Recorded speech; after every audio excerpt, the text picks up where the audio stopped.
It's my birthday, bro.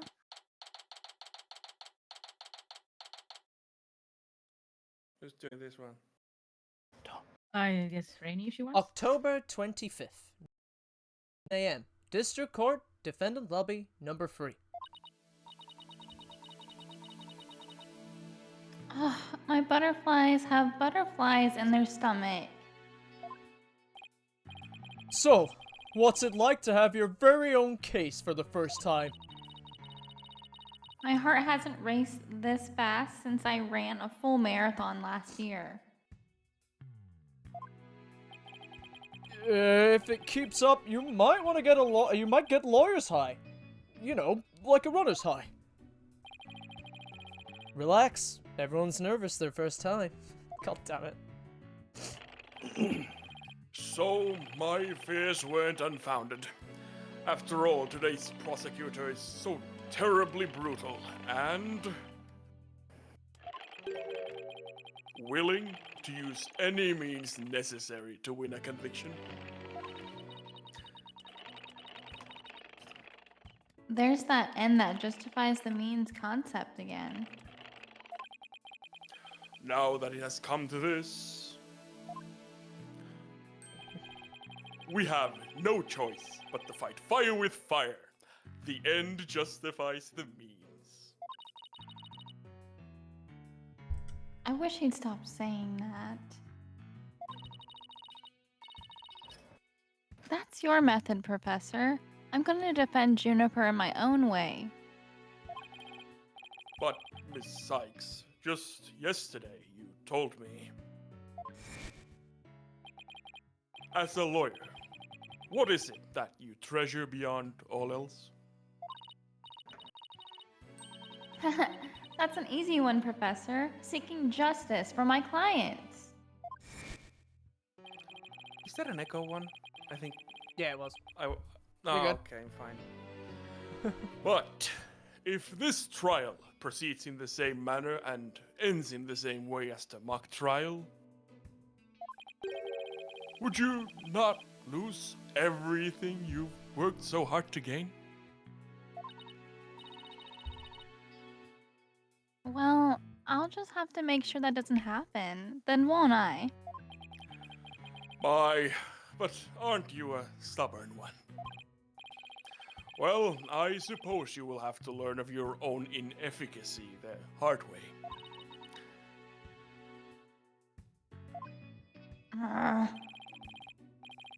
Forgive me, Professor Means, but can we just leave it at that? Oh dear, please forgive me.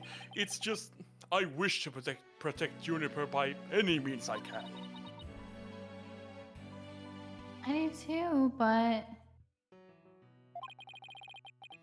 Now, if you would excuse me.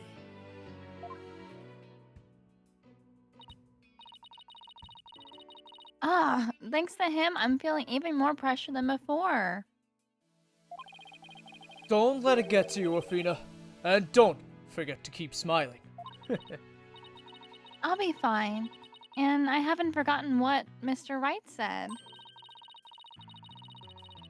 The worst of times are when lawyers have to force their biggest smiles.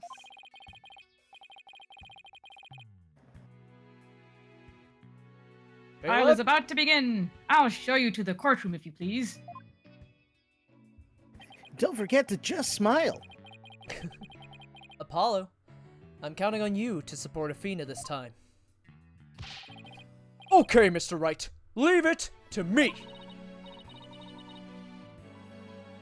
That's right. I have Apollo to back me up. Ginny's fate rests in my hands. I won't rest until she walks free. Let's go. Give me her stuff. Get her stuff. I've got your stuff. Hold on. October 25th, 10 a.m., District Court, room number 4.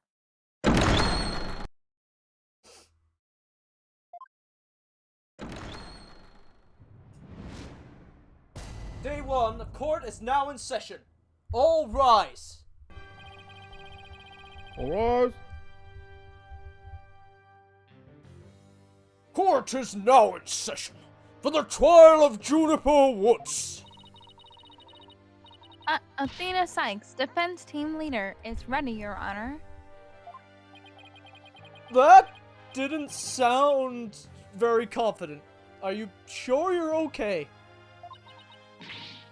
Oh, I'll be fine. Your boldness.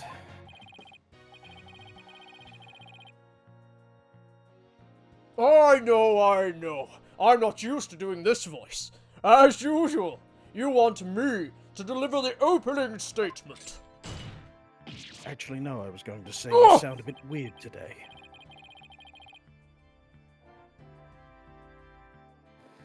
This case is crystal clear. I see no need to explicate it further. Now summon the witness.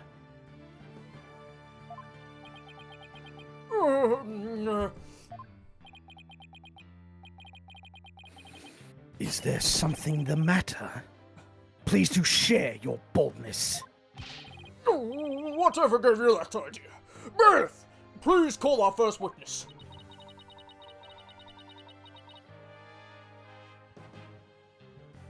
And now we don't even get an opening statement?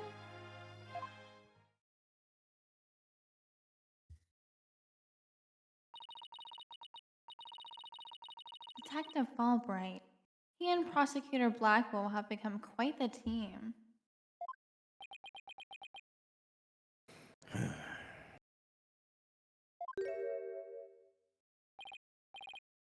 All right, the case brief. Leave it to me. Yes, let the detective in charge, everyone's favorite friend of justice, explain. What was that just now? It's like he and Blackwell are totally in sync. Well, I don't think they're capable of mind melding, if that's what you're thinking. Alright, Detective Fulbright, would you please explain the case to the court? Professor Cole's body was discovered on October 24th at approximately 2:30 p.m. She was murdered with this all I have here. The victim's blood and the defendant's prints were both discovered on it.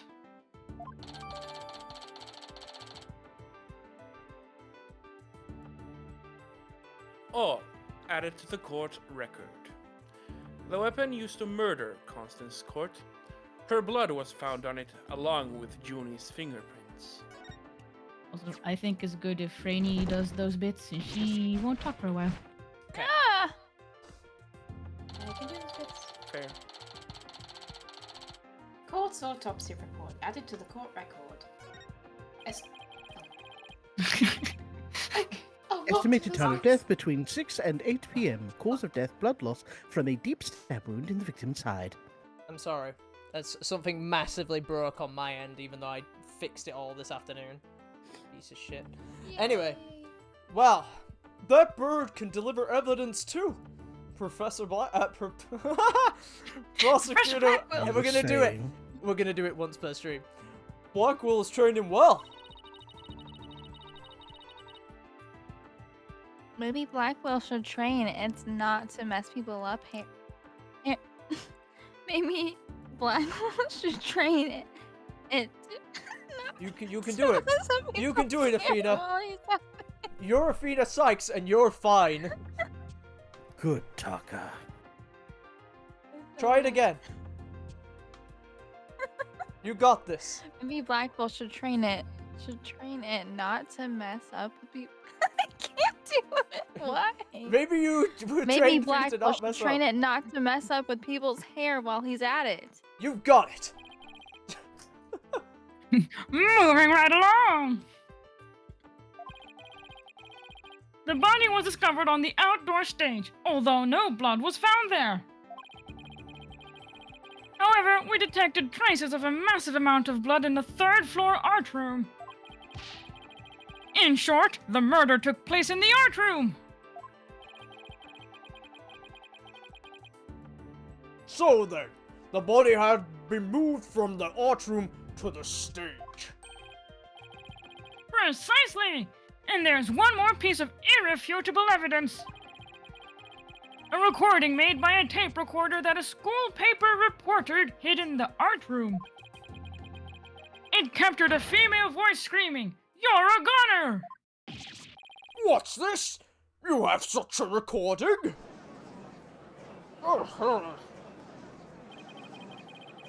It must be from the tape recorder that Miriam mentioned. That's the wrong voice. It must be the tape recorder Miriam mentioned. But why is this the first we've heard of a death threat at the moment of the murder? Shh, silence, please. I would like to play the tape for you now.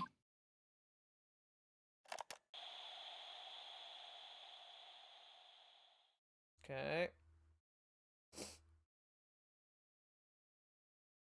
You're a goner!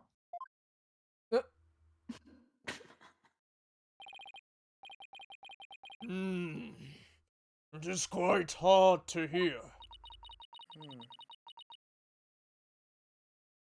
But the voice does sound female.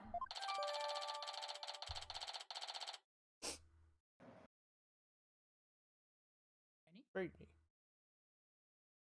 Tape recorder added to the court record. Used by Miriam to secretly record the conversation in the art room. A woman can be heard shouting, "You're a goner!" The noise and low volume of the voice have made voice print analysis all but impossible. Then, you haven't identified the voice as belonging to the defendant. Not so fast. After all, voice print analysis isn't everything. The victim was killed at night, then discovered in the afternoon the next day. The question is, when was the body moved? Oh, I know! It could have been moved in the middle of the night when no one was around.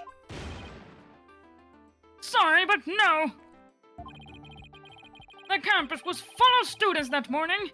However, no one reported seeing a body. That means the body was moved sometime before the mock trial when all the students and faculty were gathered in the lecture hall and the rest of the campus was empty. It was during this time Hugh O'Connor, one of the mock trial participants, found the body.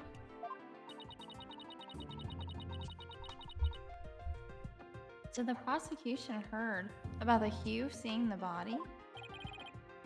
Wait one moment. If all the students and faculty are gathered in the lecture hall, then there wouldn't have been anyone who could have moved the body. Have no fear, for there is always an exception. An exception? The three mock trial participants were standing by in individual dressing rooms. They were the only ones who had free access to the deserted campus before the mock trial. What? Then that would mean... Oh, what would that mean? Those three students were the only ones who could have moved the body. In justice we trust. I don't like where this is heading, Athena. Me neither. And by those three, I mean Hugh O'Connor, Robin Newman, and Juniper Woods. I knew it.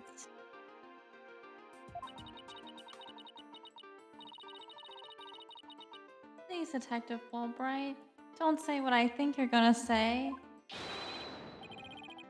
In justice we trust. I take it everyone understands now. The voice believed to be that of the murderer was female. And out of the three people who could have moved the body, just one is a girl.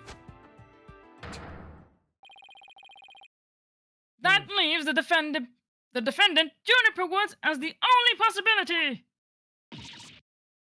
No! Impressive. He has you on the ropes even before any cross-examinations.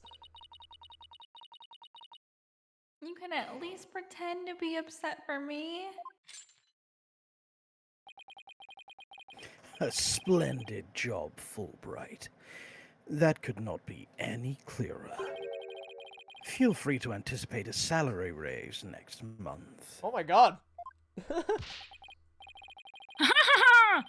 I don't do this for the money. It's all about justice. I like how Fulbright is actually competent to get a raise in this series and not Detective Gumshoe's, like, decreases.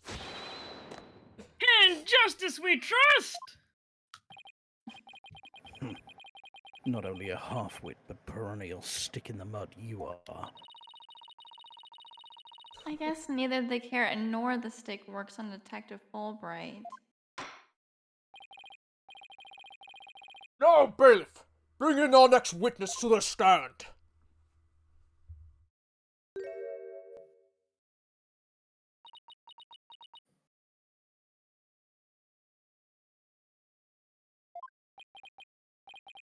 Oh, our first witness is a cardboard box.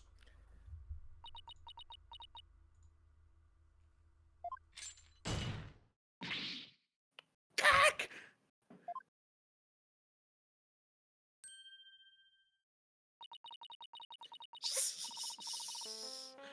Stealth mode deactivated.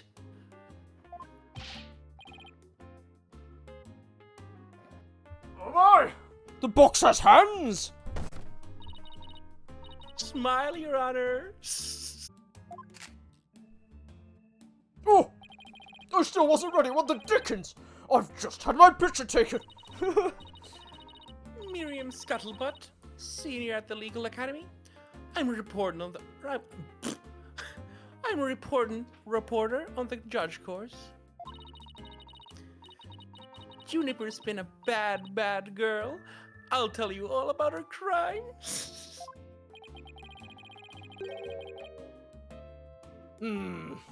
Might I ask whether you would come out of that box? How will I get any more scoops if I blow my cover?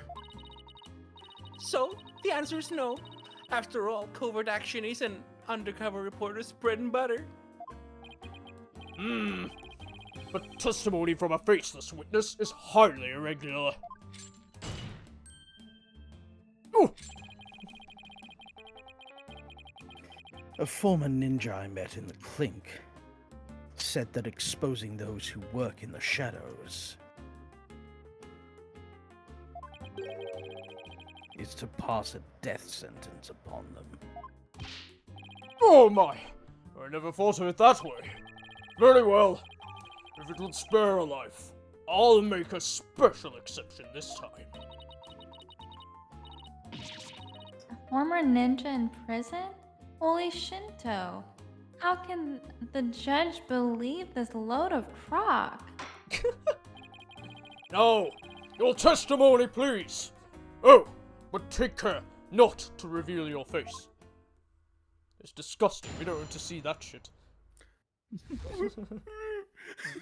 Similarity of the case and the script. The murder happened exactly like Juniper's mock trial script. Up until the mock trial began, only Professor Court and Juniper knew the script's content. But Professor Court's sudden decision not to use the script sparked Juniper's murderous rage. Juniper has to be the killer. She has a motive, and the murder is just like her script. Murder's just like her script. Could such a thing be true? Compare her script with the murder case and crime scene photos. Then you'll see. This is so simple. Even an ape posing as a decrepit old judge could understand. Only the victim and the defendant were privy to the script. Ergo, the defendant is the killer. Furthermore, in the art room where the crime supposedly occurred, this witness's script, along with an envelope on which "use" was written, were found. What is this? This proves that the accused's script had been rejected the day before the mock trial. She pressed the victim to use her script, An argument ensued, and then the fatal stabbing. Mm, that makes perfect sense. What now? Prosecutor Blackwell has all his ducks lined up in a row. He's really on a roll now. He's like a pit bull once he sinks his teeth into you. How dare she? My script had it all. A bum rap and phony evidence, grudges and betrayals. Reference? I trust the defense is ready to cross-examine the witness. No problem. I mean, yes, I'm ready, I think. Time to find a hole in her testimony and unbox the truth. I've seen it done over and over. I know I can do this. But Rainy. Ah, bum rap Rainy. Welcome to the unboxing stream. It's your first cross-examination. Okay. They should make a game about her script. Hold on. Let's go and press. So every time I press Luna, you're ready to say, hold it! Okay. And here we go, I'm gonna press this one. The murders happened exactly like Juniper's mock trial script. Hold it! There must be places where the script and case diverge. Don't sweat the details. That kind of stress will give you wrinkles. Objection! I'm not worried. My skin is as bare as silk. Objection! Objection! Indeed, you are quite fair. Fairly desperate. Oh. Objection! What Well. did you just say? Prosecutor Blackwell really turned that one around on you. Whose side are you on? Hurry up and think of a clever comeback. Oh, he's there, Athena. Paula's being a shit. Now, you listen to me. The two cases do indeed have their differences. For one, the stage hadn't yet been erected in the mock trial script. And in the actual case, there were signs indicating the victim's wrists had been bound. But such differences pale in comparison to the host of similarities. In any event, replicating the crime without knowledge of the script is an impossibility.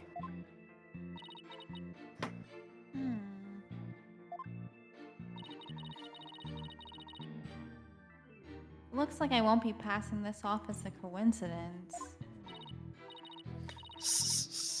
What a total burn.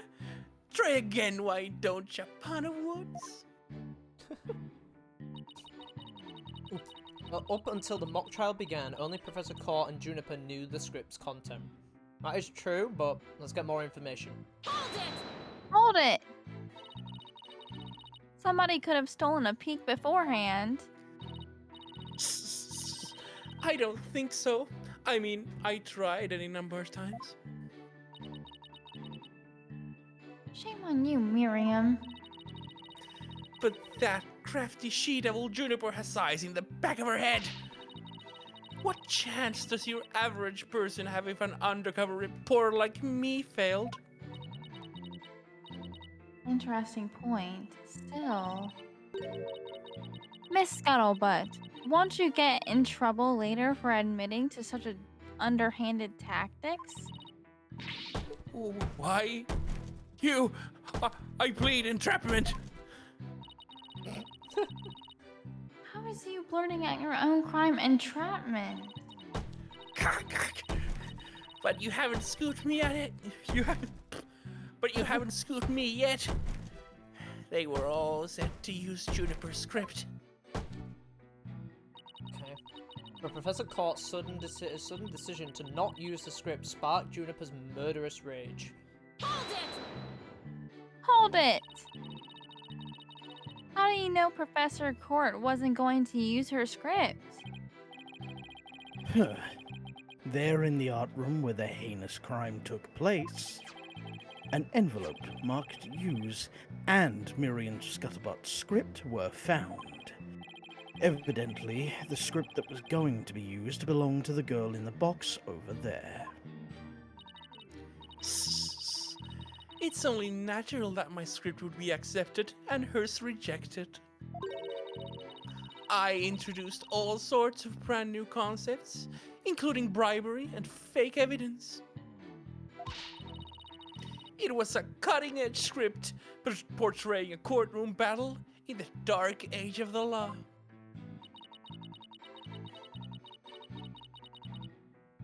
I can't help but feel Professor Quark went out of her way not to use it.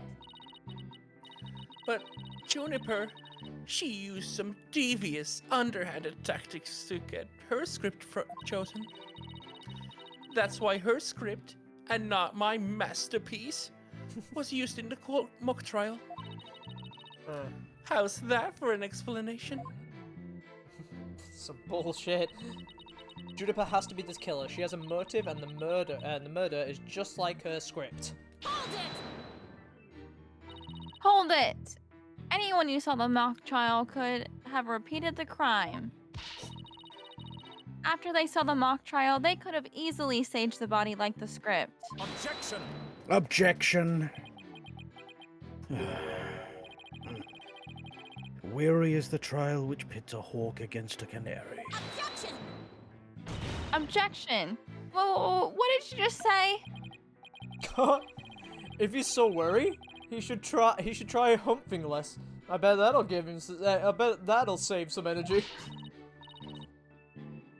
This is no time for jokes, Apollo. He's just called me a canary. Don't let him get to you. At least canaries pick up on things quickly, just like you.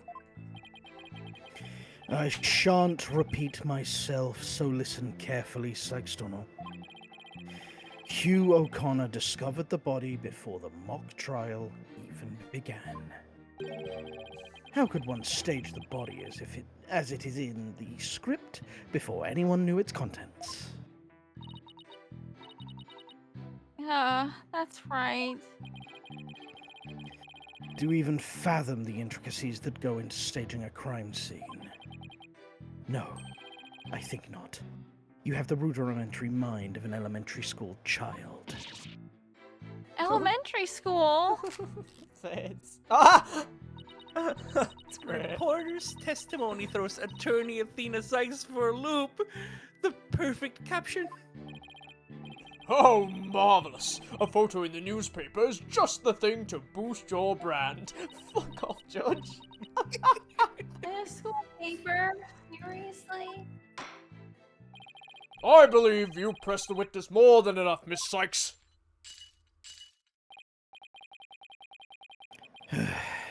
Now do you see how clear-cut my case is? Take it now, and in that fair, desperate mind of yours, etch it deep, so you may never forget. No!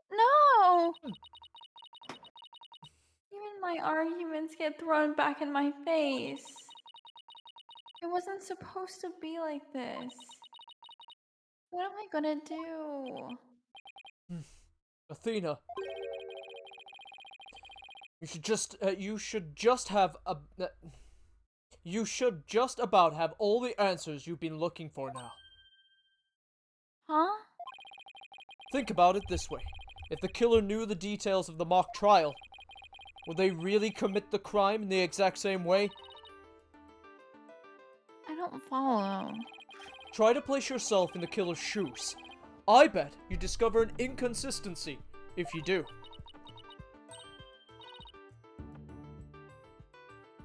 I get it. Thanks, Apollo. Miss Scuttlebutt, just so we're clear, you're claiming that the killer intentionally made the crime scene look just as it was in the script. and that it's beyond the shadow of a doubt not a coincidence. Is that correct? No, duh. After all, it's just more evidence of Juniper's evil, she-devil ways. Objection. What did I say? What did I say? Our client made the crime scene look just like the script, something known only to her. That would not just be foolhardy, but completely irrational. What do you mean?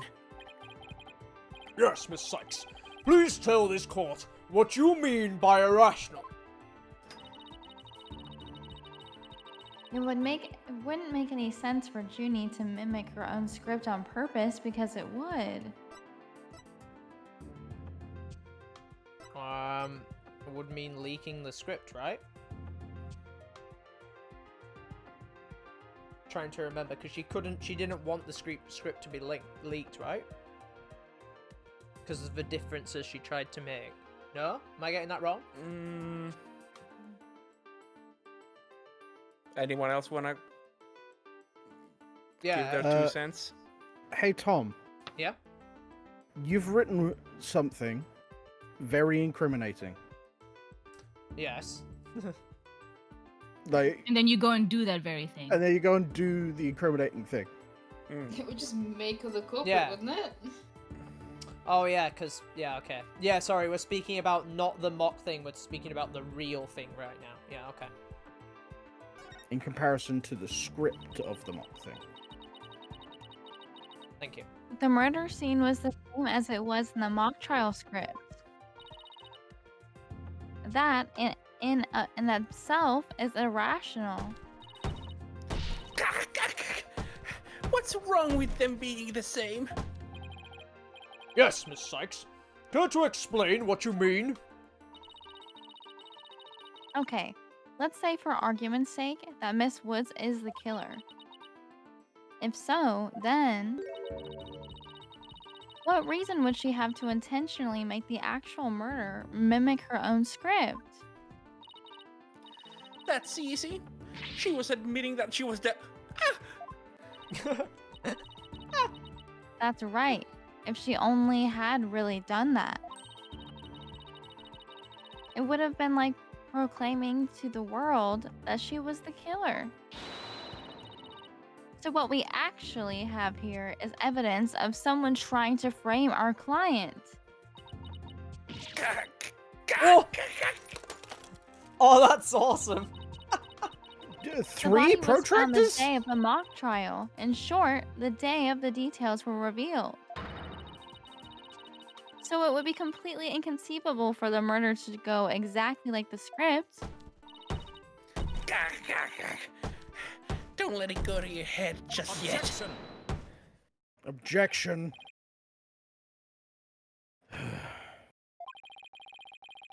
It would seem Justice Dono's comrade in arms has finally drawn her sword. However, the blade is dull, and it shall remain so until you master its use. Enough with the stupid sword metaphors already. There is a perfectly good reason for the inconsistency of which you speak. Reason? What reason? Must I spell out everything? You are what people call high maintenance. Oh my god. The accused had intended to stop the mock trial, and, in that event, nary a soul would have been any the wiser to the similarities of the case and of the script. Objection. No, the mock trial was only stopped after the body was accidentally discovered. Objection! A witness here had also discovered the body. In fact, she was led to our dearly departed professor by the accused herself. What? Miss Scuttlebutt saw the body too? Okay. Precisely. And with the discovery of the body, the mock trial ought to have been cancelled. Wait, so you didn't call the police? Nope. I kept it secret for my big scoop. Oh my god. You can't do that. I made her pay long and hard penance for her sin. Did I not, my little box top? What is that? Box top. Compared to the work of a war correspondent, the sheer terror of that was. Jeez.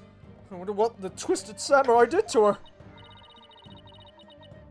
Block off all the holes in her box. And spin her like a top while Detective Fulbright cackled in delight. Can we get a cackle from Detective Fulbright in the audience? Okay, that was not the laugh I expected. I mean, what do you expect? That sounded more nauseating than scary, and that sounded terrifying. Enough jabbering. Oh. Witness, continue your testimony. Sure, Mr. Samurai. I'm ready to finish off that she-devil. Witness testimony. What Scuttlebutt saw. I snuck into Juniper's dressing room while everyone was in the lecture hall. Juniper had changed into her stage costume. I asked her, "What are you doing?" When suddenly, she fled into the hallway, as if she wanted me to follow her. I followed her all the way to Professor Court's body. She led me right to it. I'm positive it was Juniper because she was wearing the costume that she had made. Oh, Hold it. Why did you withhold such key testimony? Gag! What's that supposed to mean? Athena, you haven't even started your cross-examination? I know, but her testimony points to her as being a potential suspect. Well, I don't think Prosecutor Blackwell is... No, wait. I bet he's already thought of that. The witness left the lecture hall to sneak into Miss Woods' room before the mock trial. That means she, too, could have moved the victim's body. Gag! The prosecution's claim no longer has any ground to stand on. Go. Help! Now. No need to ruffle your own feathers, so. When you squeak like a little brat, it agitates Taka. Do you want him to peck your eyes out? Oh. No thanks. You listen here. The witness has a perfectly good alibi. Oh yeah, I do. Around the estimated time of death. I was at undercover reporter class. It's right near my home. Undercover reporter class. Airtight. The proverbial rug has been pulled from under you. The witness couldn't be the killer. The defense must look before leaping, or at least make sure the rug is secured to the floor. I tried to warn you. Oh. Well, there ends the cross-examination. Oh shit. Let's allow the witness to step down. Huh? No, wait a minute. The defense has no right to cross-examine the witness after that little spectacle. For whatever a man is sowing, this shall he also reap.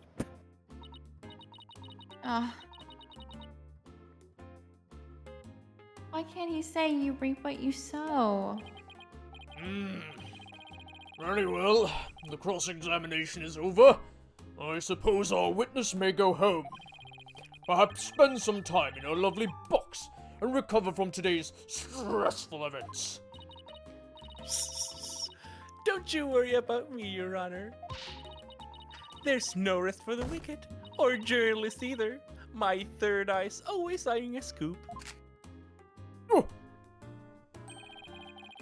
She's always eyeing a scoop. Well, back to the trenches. Bye-bye. Hold it! Hold it! Oh, shit.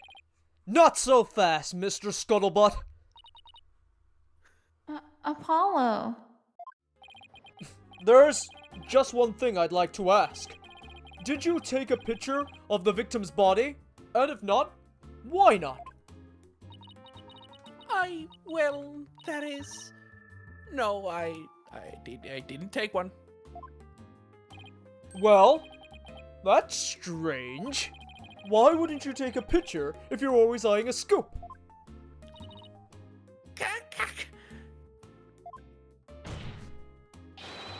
Did you, or did you really see did you not see the victim's body?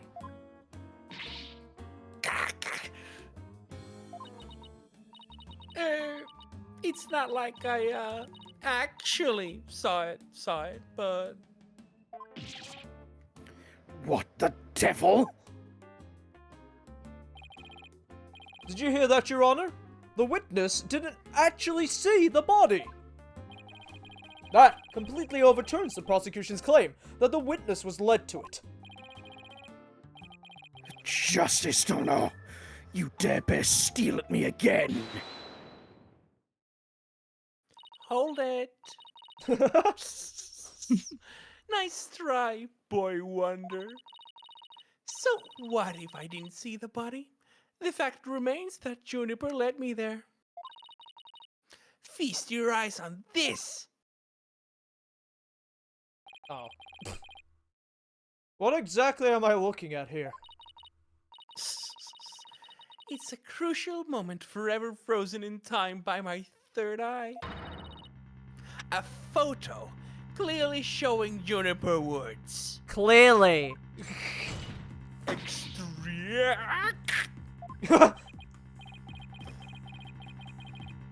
Why did you not tell me of this? Oh my god. It's a shocking scoop I was saving for just the right moment. There's the uwu. And that would be now, right here in court. Surprise! Gag! What did I do? What did I do? All journalists keep their scoops secret until the right moment. She's pretty brave hiding it from Blackwell like that. Or pretty stupid. Well, this isn't an unexpected turn. Athena, about this picture. See how it only shows the back of the subject? Or suspect? Ah, so then... Right. Who knows whether this photo shows Juniper in the first place? Objection. A completely irrelevant point.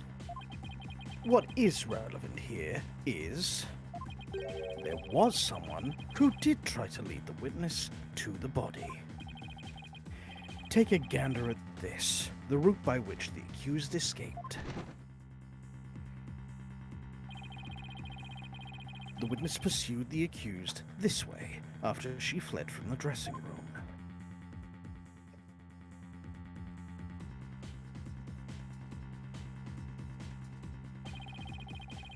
The accused descended to the first floor and exited to the quad. Then what? Cotton cretin.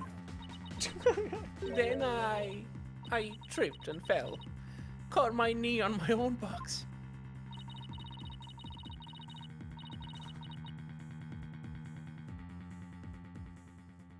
She stayed under her box while running after someone sounds difficult. Recall that the body was already there, for Hugh O'Connor had already seen it. She was trying to show someone the body because she wanted to stop the mock trial. Hold it! Hold it! Ah, But if the facts have changed, that's all the more reason to cross-examine the witness. The defense does have a point there. Very well. You may proceed with your cross-examination. It seems justice don't know saved your pretty little hide, Missy. For now, at least. Whew. Guess I pulled that off somehow. Thanks, Apollo. You're a lifesaver. Incidentally, my compliments to the witness for her very fine box. It's Primo Cardboard, lovingly selected from among many.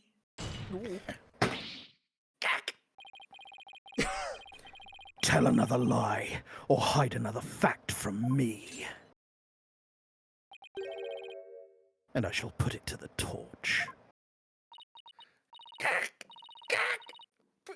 Please, anything but that. I think it would be more eco-friendly to recycle.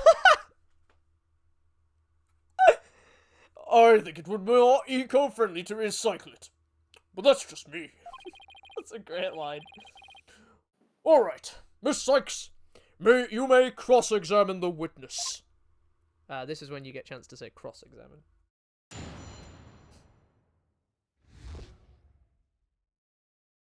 You got it?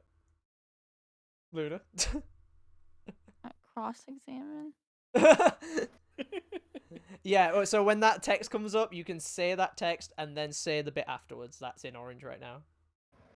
Oh, what Scuttlebutt saw. Sorry, I didn't tell you that in advance. I snuck into Juniper's dressing room while everyone was in the lecture hall. Oh, I've said this before ages ago. That's fine, we'll tell you to... Hold it! You said you snuck in, but why would you do something like that? Because if I got a big scoop on Juniper, club membership would go through the roof. Right now, the newspaper club only has one member, me. The club's history once I'm gone. Objection! Hold on. I'm pretty sure you need to have a certain minimum amount of members for a club in a Japanese high school. That's bullshit. I've watched enough slice of life anime. Depends on if they get special dispensation. Tut tut tut. Go ahead.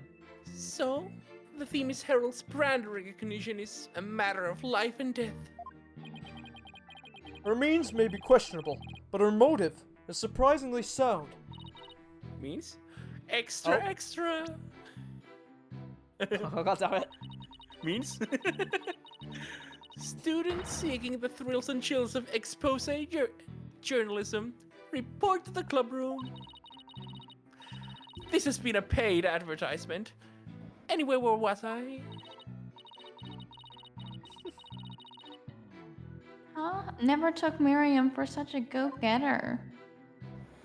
Okay, is there anything that, like, massively stands out in this? Go ahead. Just as a side note, also, she could be running a club where the club isn't real. It's Yeah. just her sitting alone in a schoolroom Yeah. working on old school papers. No, That's she's not- sitting in her nobody reads. box. And nobody gives a shit about. Yeah. Yeah, she is that character, isn't she? Juniper had changed into a costume. I asked her, "What are you doing?" When suddenly she fled into the hallway as if she wanted me to follow her. This is the most vague bit of the entire witness testimony. I think these two bits I'm gonna press as well. Hold it! Why would she change into that costume? The mock trial was about to begin. How should I know? But if you don't believe me, take a look at this photo. Oh yes. I captured this critical moment like the gonzo journalistic pro that I am. But this only shows the back of whoever was fleeing. You expect me to shoot her face while she's running away from me? I guess you're right, but... this doesn't seem to be getting me anywhere. At any rate, this photo shows Juniper was in her stage costume.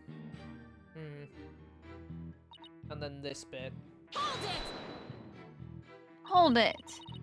That doesn't mean you had to chase her. Call it a journalist's instinct. I see something fishy, I go after it. Eesh. But you never did catch up to her, did you? A true undercover journalist gets up and dusts herself off when she stumbles. I'm stumbling on my That words. reminds me. Didn't you fall during the chase when you tripped on your box? A true undercover journalist is always ready to stumble over a great story. Could she go like flirt with O'Connor instead? These two would probably make a pair. Fuck's sake. Sure, a lot of holes in your story. Or is that just the scuttlebutt brand of your journalism? A true undercover journalist always prevails against her adversaries.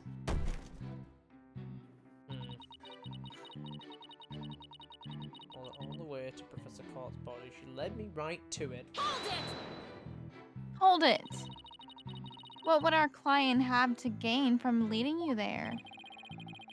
The accused had employed her self-penned script as a manual for murder. Ergo, she had to stop the mock trial before the script's details became public. And that accounts for her desperate attempt to lead our carton cretin here over to the body. Objection! But as we all know, Miss Scuttlebutt didn't alert the authorities. As a result, the mock trial began as was scheduled. Objection! Objection! The issue here is not whether it is, in fact, halted. The fact remains that the accused was trying to lead the witness to the body. Does that not show clear intent to halt the mock trial?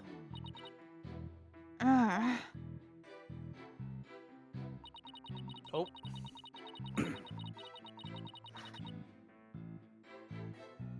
I'll see if it was Juniper because she was wearing the costume that she made. We are missing the lines. I knew there was something missing out of that costume. Mm-hmm. Hey, Luna! Are you ready? Get ready. Get your pointing finger ready. Because this time, it's for your first 3, 2, 1. Objection! Miss Scuttlebutt's sole basis for identifying our client as the figure in this photo is the fact that it shows someone in the woods staged costume. Well, it is Juniper's costume, so that must be Juniper in it. It's clear cut. No, that's where you're completely mistaken. What? This is the design drawing of our client's stage costume. Oh my. What a wonderful creation. The constellations are extraordinary. I'm glad you noticed, because those stars are precisely what's important here. In the drawing, there are constellations all over the outside of the costume. But there's not a single star on the costume in the photo. Oh, then that means... what exactly? Your Honor, there were no other blue costumes at the scene. Which leads me to believe that the figure in the photo was wearing our client's costume inside out. But why would Miss Woods make a mistake like that? Well, it's not really a matter of why, but rather, who made the mistake of putting it on inside out? Wait, you're not suggesting... That's right. I'm glad you're catching on. The costume designer wouldn't put her own costume inside out.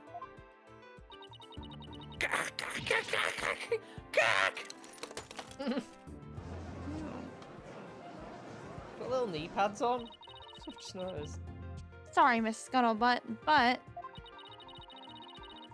doesn't believing you had the scoop when you didn't make you a failure as a reporter? Oh. Failure as a reporter?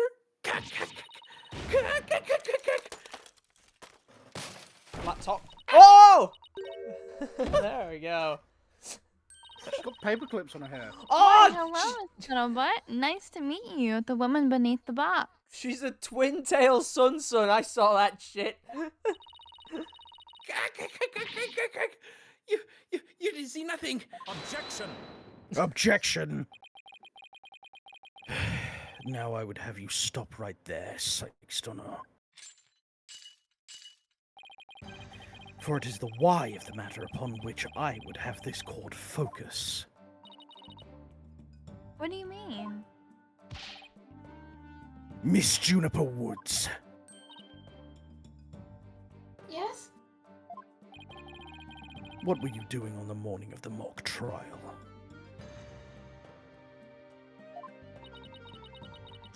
I was in my dressing room, painting my costume in fluorescent paint. Fluorescent paint. My design drawing shows twinkling stars on the costume.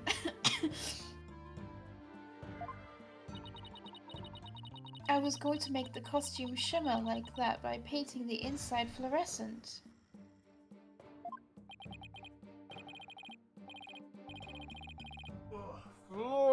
Fluor? What was that again? Fluoride? Did your costume have cavities? Not fluoride. Fluorescent, as in glowing. The paint would make it glow in the dark. Yes. So you applied the inside of the costume, and then... I let it dry for a while because I heard it takes a long time. So I put the costume on my mannequin, inside out. Inside out. So then... This is a photograph of the inside-out costume taken in the dark. Okay. As you can see, there is a heavy layer of paint over the inside surface.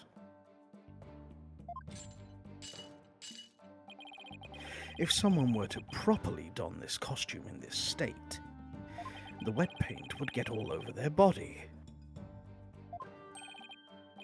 Why, yes. I believe it would. Indeed. Ergo, the costume was worn the way it was, not by anyone's mistake. But because this was the way it was on the mannequin. Inside out. Ah!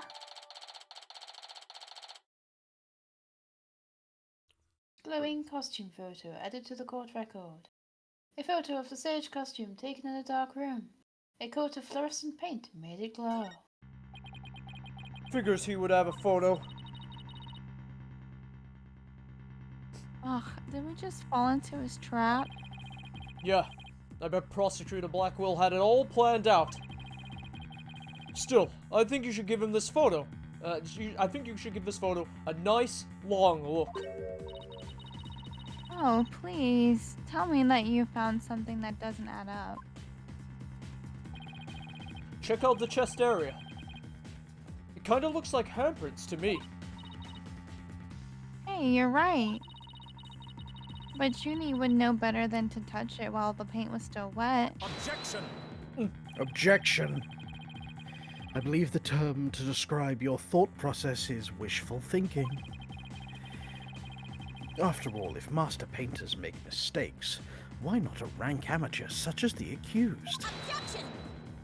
Objection! So basically you're saying my claim requires evidence to back it up? Evidence. That shouldn't be a problem, right? After all, we've come this far. Just because I've come this far doesn't mean I've thought everything through and through. What? What? I mean, you've just been bluffing? What did you expect me to do? I'm sick of losing to this guy. But you're right. There's only one thing left to do at this point. And that's to present some evidence pronto.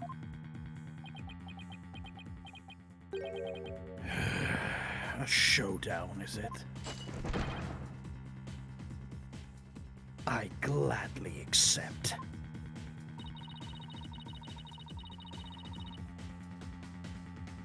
The fluorescent paint must have stuck to the hands of whoever touched the costume. And that paint should glow in the dark places. So I just need to carefully check every last piece of evidence. Time for a check-in. Mm-hmm. Hints are at the ready if anyone has any. Bingo. Are the hands glow there? Mm-hmm. Well, that was fast. Hands. That was fast. There was one bit of evidence we not looked at. Oh, Luna, this is your first. Have a go. Take that! School newspaper? Interesting.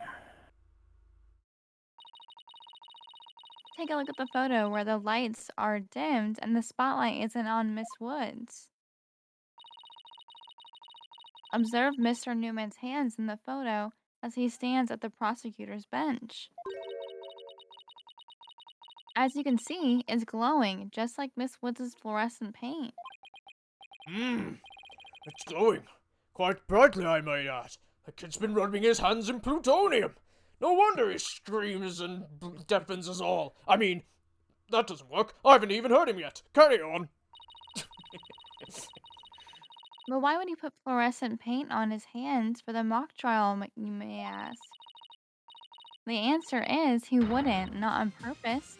It got there when he put his costume on. Oh, music. Oh, sorry. The music startled me. That means... what again? It means the figure photographed in the costume was not our client, Juniper Woods. It was her classmate, Robin Newman. What?